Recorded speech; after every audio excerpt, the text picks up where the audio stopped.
அன்பான இறைமக்களே, உங்கள் அனைவரையும் நம் ஆண்டவராகிய இயேசு கிறிஸ்துவின் நாமத்தினால் வாழ்த்துகிறேன்.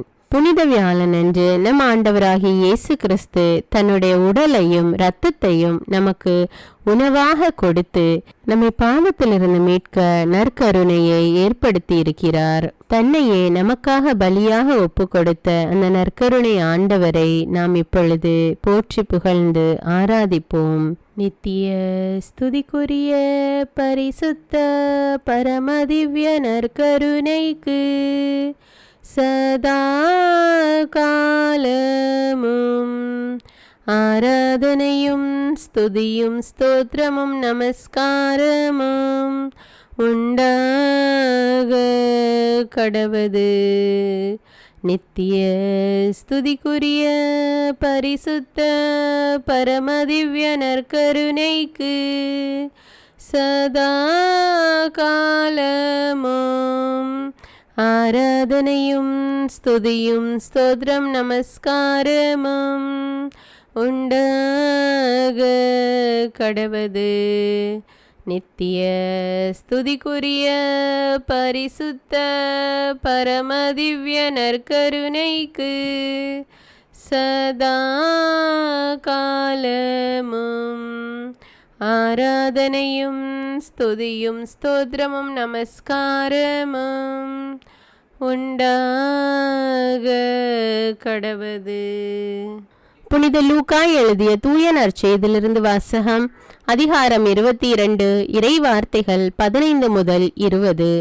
இயேசு சீடர்களை நோக்கி, நான் துன்பங்கள் படுமுன் உங்களோடு இந்த பாஸ்கா விருந்தை உண்பதற்கு மிக மிக ஆவலாயிருந்தேன். ஏனெனில் இறையாட்சியில் இது நிறைவேறும் வரை இதை நான் உண்ணமாட்டேன் என்று உங்களுக்கு சொல்கிறேன் என்றார். பின்பு அவர் கிண்ணத்தை எடுத்து கடவுளுக்கு நன்றி செலுத்தி அவர்களிடம், இதை பெற்று உங்களுக்குள்ளே பகிர்ந்து கொள்ளுங்கள். ஏனெனில் இது முதல் இறையாட்சி வரும் வரை திராட்சை பழ ரசத்தை குடிப்பதில்லை என நான் உங்களுக்கு சொல்கிறேன் என்றார். பின்பு அவர் அப்பத்தை எடுத்து கடவுளுக்கு நன்றி செலுத்தி அதை பிட்டு அவர்களுக்கு கொடுத்து, இது உங்களுக்காக கொடுக்கப்படும் எனது உடல், எனது நினைவாக இவ்வாறு செய்யுங்கள் என்றார். அப்படியே உணவு அருந்திய பின்பு அவர் கிண்ணத்தை எடுத்து, இந்த கிண்ணம் உங்களுக்காக சிந்தப்படுகிற எனது இரத்தத்தால் நிலைப்படுத்தப்படும் புதிய உடன்படிக்கை என்றார். இது கிறிஸ்துவின் நற்செய்தி. கிறிஸ்துவே உமக்கு புகழ். என்னை உணவாய் உண்டு வாழும் சகோதரமே, உங்களை விட்டு பிரிந்து செல்ல எனக்கு துணியளவும் மனம் இல்லை. உங்கள் உயிரோடு உடலோடு உணர்வோடு ஒன்றித்து வாழ எனக்கு மிகவும் ஆசை. ஆனால் உங்களிடமிருந்தே எனக்கு சாவு வருவது உறுதி என நன்றாக புரிந்து கொண்டேன். இதுதான் வாழும் வரலாறு என நான் நன்றாக அறிவேன். உங்களோடு இன்று நான் இன்னொரு செயலை செய்ய போகின்றேன்.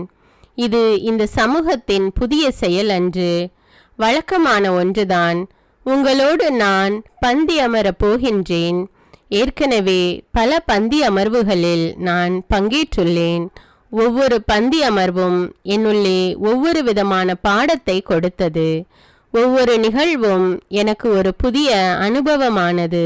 எனது பெரும்பாலான பந்தி அமர்வுகள் பாமர மக்களோடு தான் நிகழ்ந்தது. அதனில் சிலவற்றை இந்நேரத்தில் உங்களுக்கு குறிப்பிட்டு காட்ட விரும்புகின்றேன். கலிலேயாவில் உள்ள கானா ஊரில் திருமணம் ஒன்று நடைபெற்றது. அது ஏழை வீட்டு திருமணம். விருந்தின் போது ஒரு சிக்கல். அதுவரை பரிமாறப்பட்ட ரசம் தீர்ந்து விட்டது. மணவீட்டார் அங்கலாய்த்து நின்றனர். அடுத்தவர் மீதான அக்கறையை எங்கும் எப்போதும் வெளிப்படுத்த வேண்டும் என்ற பாடத்தை அந்த திருமண விருந்து எனக்கு கற்றுத்தந்தது. சுங்கச்சாவடியில் வரி வசூலித்து கொண்டிருந்த மத்தேயுவை என் பணிக்காக அழைத்தது மட்டுமன்றி அவரது வீட்டுக்கு சென்று விருந்து உண்டேன். அதனில் சீடர்களும் பங்கேற்றனர். அப்பந்தியில் பரிசேயரால் பாவிகள் என கருதப்பட்டோர், வரிதண்டுவோர் என பலரும் பங்கேற்றனர். ஒதுக்கப்பட்டவர்களோடு உட்கார்ந்து சாப்பிடுவதை கண்ட பரிசேயர் எனது செயலை கேள்விக்குட்படுத்தினர்.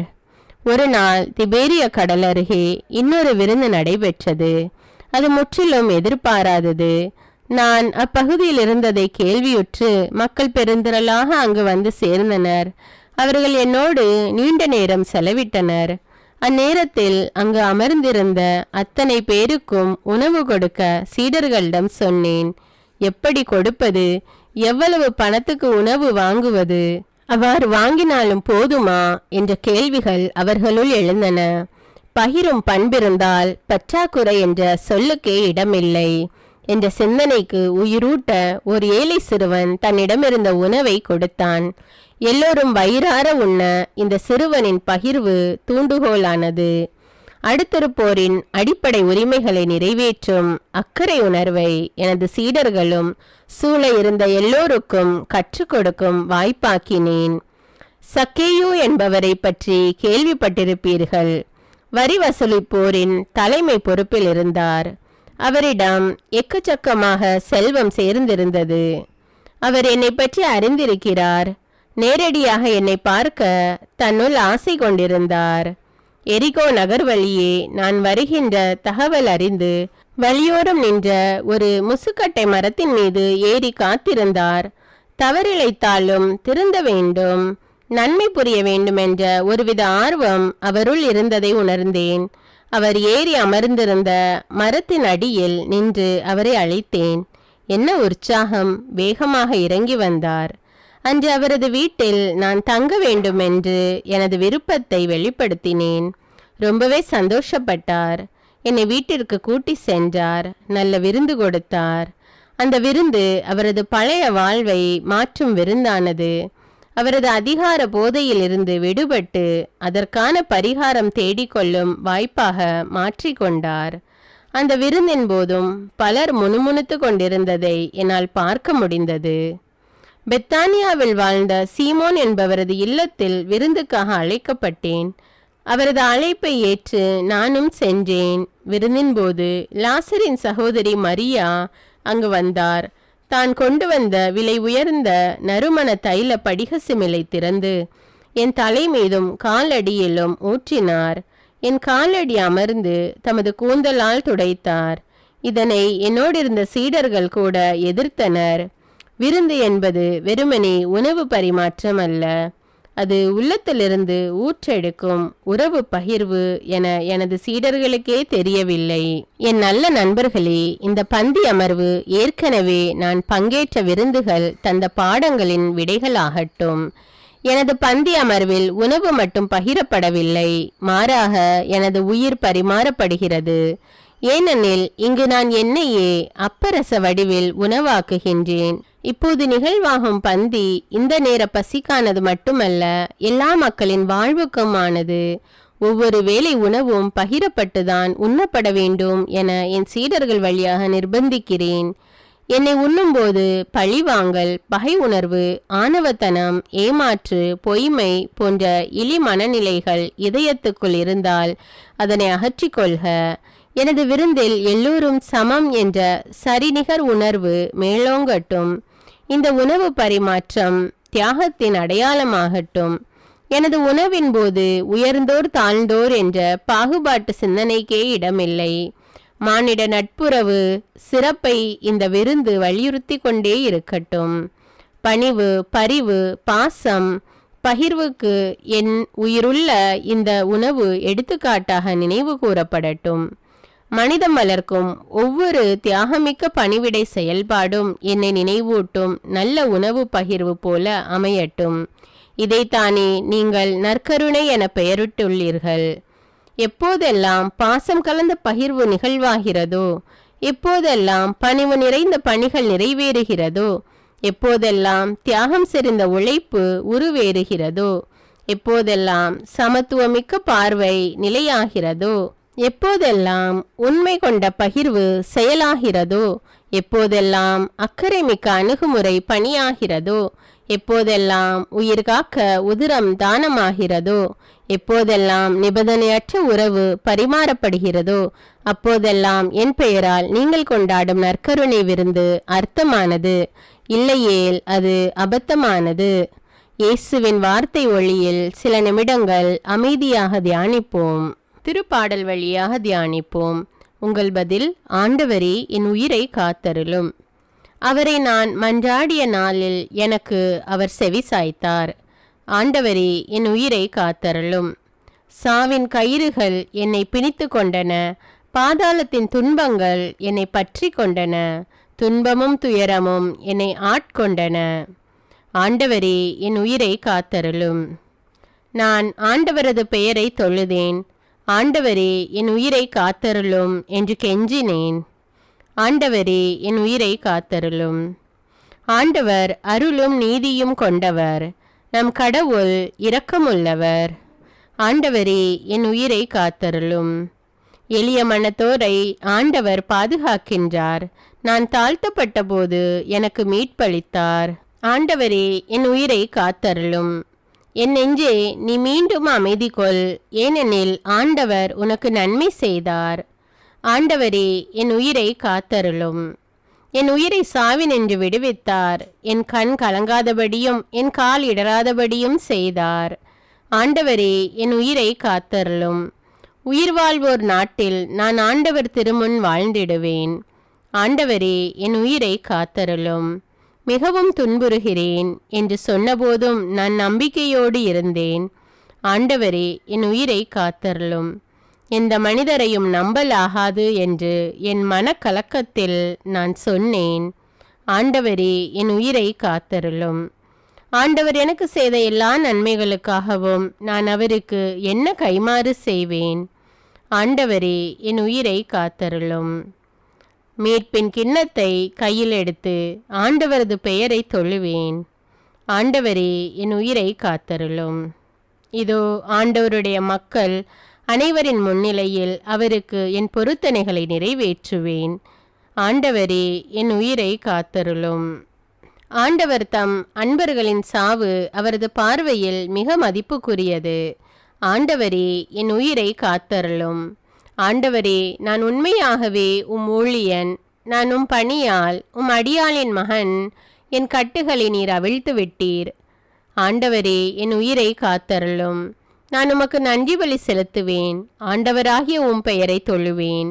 ஆண்டவரே, என் உயிரை காத்தருளும். இப்பொழுதே மக்கள் அனைவரின் முன்னிலையில் ஆண்டவரே, உமக்கு என் பொருத்தனைகளை நிறைவேற்றுவேன். ஆண்டவரே, என் உயிரை காத்தருளும். உமது இல்லத்தின் முற்றங்களில் எருசலேமின் நடுவில் ஆண்டவரே, உமக்கு என் பொருத்தனைகளை நிறைவேற்றுவேன். அல்லேலூயா. ஆண்டவரே, என் உயிரை காத்தருளும். உயிர் வாழும் உணவாக உம்மையே தந்த நல்ல இயேசுவே, நீர் ஏற்படுத்திய நற்கருணை விருந்து உண்மையிலேயே ஆழமான அர்த்தங்களை கொண்டுள்ளது. அது மாபெரும் விடுதலை வாழ்வுக்கான செயல்பாடு.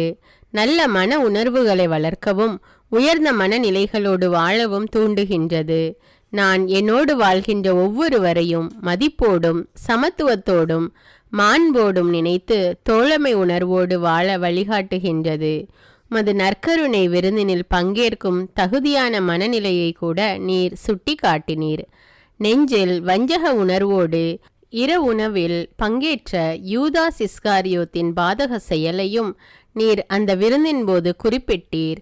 அவன் பிறவாதிருந்தாலே நலம் என்று கூட வருத்தப்பட்டீர். அந்த யூதாஸ் போலத்தானே நானும் எனது வாழ்வும் உமோடு ஒன்றித்திருப்பது போல இருப்பேன். ஆனால் என்னுள் உடனிருந்தே குளிப்பறிக்கும் இழி மனநிலை, உமது விருந்து பாசத்தின் பகிர்வு என அறிந்தும் பலரோடு பகை உணர்வு வளர்த்து கொண்டு ஏதும் அறியாதது போல பாசாங்கு காட்டி நற்கருணை விருந்தில் பங்கேற்றுள்ளேன். திருப்பலிக்கு திரு வழிபாட்டிற்கு நானும் வந்துள்ளேன் என காட்டிக்கொள்வதற்காகவே சில நேரங்களில் நற்கருணை பெற்றுள்ளேன். பாஸ்கா உணவை உண்ண நீர் உமது சீடர்களோடு எவ்வளவு முன் தயாரிப்பு செய்தீர். ஆனால் எந்த தயாரிப்பும் இல்லாமல் ஏனோதானோ என்றும் பந்தாத்தனத்தோடும் உமது விருந்தில் பங்கெடுத்த பொழுதுகளை நினைத்து வருந்துகின்றேன். நற்கருணை விருந்தில் கலந்து கொள்ளும் நான் உம்மை போன்று நலிந்தவருக்கு உதவும் நற்பணியில் ஈடுபட மறந்திருக்கிறேன். நற்கருணை கொண்டாட்ட திருநிகழ்வை பொழுதுபோக்காக வாடிக்கை செயலாக கருதி வெறுமனே கடமைக்காக கலந்து கொண்டு சென்ற நாட்கள் பல உண்டு. பகிரப்படாத செல்வம் பாவமானது என்ற தூய பெசிலின் பகிரங்கமான குற்றச்சாட்டை நான் அறிவேன். எதையும் பகிராமல் ஏழையரை பற்றி அக்கறை கொள்ளாமல் எது எங்கு நடந்தால் எனக்கென்ன என்ற உணர்வற்ற மனப்பாங்குடன் விருந்தில் பங்கேற்றது பெரும் பாவம் என புரிந்து கொண்டேன். மணிக்கணக்கில் கணினி, விரும்பும் நேரமெல்லாம் விளையாட்டு, பொழுதை போக்கும் நோக்கோடு டிவி, டைம் பாஸ் என்ற போர்வையில் நட்பு, கூட்டங்களோடு பிறர் பற்றிய புரணி, பல முக்கிய பணிகள் கண்முன் இருந்தும் கண்டுகொள்ளாமை, சோம்பல்தனம், இன்று எங்கு சுற்றுவது, நாளை எங்கே போய் ஜாலியாக இருப்பது என இலக்கில்லா பயணங்கள், மது அருந்தினால்தான் நட்பு வட்டம் நம்மை ஏற்கும் என்ற தெளிவற்ற பார்வைகள். இது மட்டுமா, என்னை சூழ வாழும் ஒரு சிலர் பங்கில் சமூகத்தில் தெரு வீதிகளில் ஒருங்கிணைந்து திட்டமிட்டு ஏதேனும் நல்லவை செய்தால் பொறாமை நிறைந்த எனது கேலி கிண்டல்கள், பழிப்புகள் என என்னவெல்லாமோ அநியாயங்கள் செய்துவிட்டு அழகான உடை உடுத்தி அற்புதமாக பேசி உமது தியாக விருந்தில் பங்கேற்றது அராஜகமிக்க அரக்கத்தனம் என மனதார உணர்கிறேன். குடும்பம் ஒரு கோவில். குடும்பத்தில் வாழும் ஒவ்வொருவரும் கண்காணும் கடவுள். குடும்பத்தில் உடன் வாழ்வோரின் குறை நிறைகளை கடந்து அன்பு செலுத்துவதில்தான் குடும்ப சந்தோஷம் கூடி வாழ்கிறது. கூடி வாழ்வோரின் சிறு சிறு தவறுகளை கூட பெரிதுபடுத்தி அதை ஊரெல்லாம் ஊதி பெருக்கி மானமிழக்க செய்யும் பண்பற்ற மனநிலை என்னிலும் இருக்கிறது. என் சுயநலத்திற்காக பெற்றோர் பிள்ளைகள் உடன்பிறப்பு என்றும் பாராமல் சதியாட்டம் போடும் பேயெண்ணமும் என்னிலுண்டு. குடும்ப உறவுகளில் நலமான நட்புகளில் உமை உணராமல் வெறுமனே ஆலயத்தில் வந்து எதையெதையோ பிதற்றி கொண்டு நற்கருணை பந்தியில் வந்து நின்ற எனக்கும் யூதாசுக்கும் என்னதான் வித்தியாசம்? எல்லோரையும் சமமாக பார்த்த இயேசு சமத்துவம் உணர்த்தும் உமது விருந்தில் ஏழை பணக்காரர் என்றோ, படித்தவர் பாமரர் என்றோ, திறமைசாலி திறமையற்றவர் என்றோ, அறிவாளி கோழை என்றோ, அழகானவர் அசிங்கமானவர் என்றோ, உயர்ஜாதி தாழ்ஜாதி என்றோ, சிறியவர் பெரியவர் என்றோ, ஆண் பெண் என்றோ, நெட்டை குட்டை என்றோ, சிவப்பு கருப்பு என்றோ எந்த பாகுபாடும் இல்லை. விருந்தினில் எல்லோரும் ஒன்றே. என் அன்றாட வாழ்வில் இந்த பாகுபாடுகளை மையப்படுத்திய எனது பல செயல்பாடுகளை அமைத்திருக்கின்றேன். பங்கு, மறைக்கல்வி, இயக்கங்கள், பக்த சபைகள், சங்கங்கள், குழுக்கள், அன்பியங்கள், பங்கு அருள்பணி பேரவை என்ற எல்லா மக்கள் பங்கேற்பு தளங்களிலும் ஆட்களை வேறுபடுத்தி பார்க்கும் கீழான மனநிலையோடு நடந்திருக்கிறேன். அவ்வாறு ஆட்களை தரம் பிரித்து பார்ப்பது உமது உயிர் உணவை சிதைப்பதற்கு ஒப்பானதல்லவா? இவைகளுக்காக இந்நேரத்தில் மனம் வருந்தி உம்மிடம் வேண்டுகின்றேன். பொது வேண்டுதல்கள். உங்களுடைய பதில்: நற்கருணையாக வாழும் வரம் தாரும் இயேசுவே. இருப்பதை இல்லாதவரோடு பகிர்ந்து நற்கருணையாக வாழும் வரம் தாரும் இயேசுவே. பாசத்தை எல்லோருக்கும் வழங்கி நற்கருணையாக வாழும் வரம் தாரும் இயேசுவே. தியாகத்தால் என்னையே கரைத்து நற்கருணையாக வாழும் வரம் தாரும் இயேசுவே. உண்மையோடு நன்மைக்காக உழைத்து நற்கருணையாக வாழும் வரம் தாரும் இயேசுவே. நீதியோடு நேர்மையில் நிலைத்து நற்கருணையாக வாழும் வரம் தாரும் இயேசுவே. பரிவோடு பணிகளில் இணைந்து நற்கருணையாக வாழும் வரம் தாரும் இயேசுவே. இரக்க செயல்பாடுகளில் ஒன்றித்து நற்கருணையாக வாழும் வரம் தாரும் இயேசுவே. சமத்துவ பார்வையை வளர்த்து நற்கருணையாக வாழும் வரம் தாரும் இயேசுவே. அடுத்தவர் மீதான அக்கறையில் வாழ்ந்து நற்கருணையாக வாழும் வரம் தாரும் இயேசுவே. பொதுமை பணிகளில் என்னையும் பிணைத்து நற்கருணையாக வாழும் வரம் தாரும் இயேசுவே. உறவை உயிர் போல காத்து நற்கருணையாக வாழும் வரம் தாரும் இயேசுவே. பிறரது உணர்வுகளை உளமாற மதித்து நற்கருணையாக வாழும் வரம் தாரும் இயேசுவே. உழைப்போர் உரிமைகளை பாதுகாத்து நற்கருணையாக வாழும் வரம் தாரும் இயேசுவே.